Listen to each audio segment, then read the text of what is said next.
할렐루야, 주는 그리스도시요 살아계신 하나님의 아들이시니이다. 오늘도 새 날을 주신 하나님을 찬양합니다. 오늘 우리에게 주시는 하나님의 말씀은 누가복음 9장 43절에서 45절입니다. 함께 읽겠습니다. 사람들이 다 하나님의 위엄에 놀라니라. 그들이 다 그 행하시는 모든 일을 놀랍게 여길세 예수께서 제자들에게 이르시되 이 말을 너희 귀에 담아두라. 인자가 장차 사람들의 손에 넘겨지리라 하시되 그들이 이 말씀을 알지 못하니 이는 그들로 깨닫지 못하게 숨긴 바 되었음이라. 또 그들은 이 말씀을 묻기도 두려워하더라. 아멘. 우리가 살아가면서 주님의 능력을 경험하거나 다른 이들의 놀라운 간증을 들으면 우리는 주의 위엄 앞에 놀라움을 감추지 못합니다. 오늘 본문에서도 예수님이 귀신 들린 아이를 고치시자 사람들은 모두 놀랐습니다. 그러나 그 놀라움은 기적의 현상에 대한 반응이었을 뿐 예수님의 마음이 어디를 향하는지에는 관심이 없었습니다.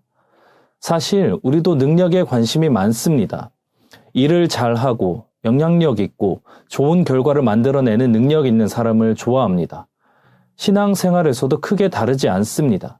능력이 많은 그리스도인을 부러워하기도 하고 주님의 능력이 내 삶에도 임하기를 사모합니다.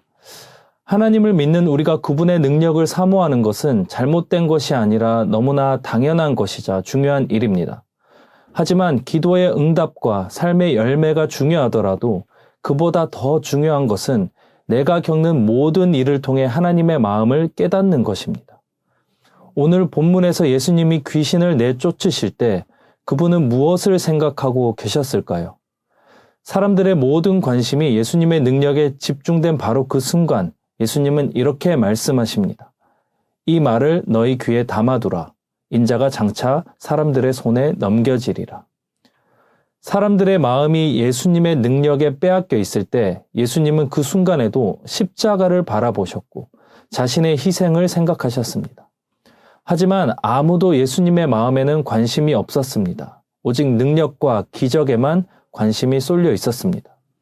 제자들 또한 예수님의 능력을 경험하고 그분의 말씀을 들었지만 그 말씀의 뜻을 제대로 이해하지 못했습니다. 오늘 본문 45절 말씀을 보면 제자들은 주님이 무슨 마음이신지 차마 묻기를 두려워했습니다. 제자들이 두려웠던 이유는 그분의 뜻이 자신들의 바람과 다를까 두려웠기 때문입니다. 사랑하는 청년 여러분, 우리는 하나님의 마음을 여쭤보는 일을 두려워하지도 소홀히 하지도 말아야 합니다. 우리에게 하나님의 능력이 필요합니다. 하지만 주님의 능력을 경험하는 것보다 주님의 마음을 깨닫는 것이 우리 삶의 더 큰 능력이자 기적 같은 은혜입니다.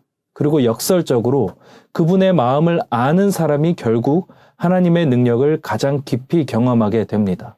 이 사실을 기억하며 매 순간 주님의 능력보다 주님 무슨 마음이세요? 라고 물으며 주님의 마음을 먼저 구하는 우리 모두가 되기를 예수님의 이름으로 축복합니다. 다 함께 기도하겠습니다.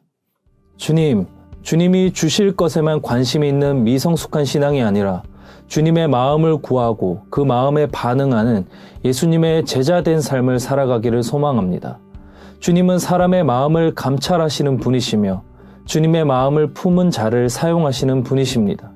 우리에게 주님의 마음을 부어주시고 세상이 주목하는 능력보다 주님이 주목하시는 곳을 함께 바라보며 주님의 마음과 시선을 따르게 하여 주시옵소서. 예수님의 이름으로 기도합니다. 아멘.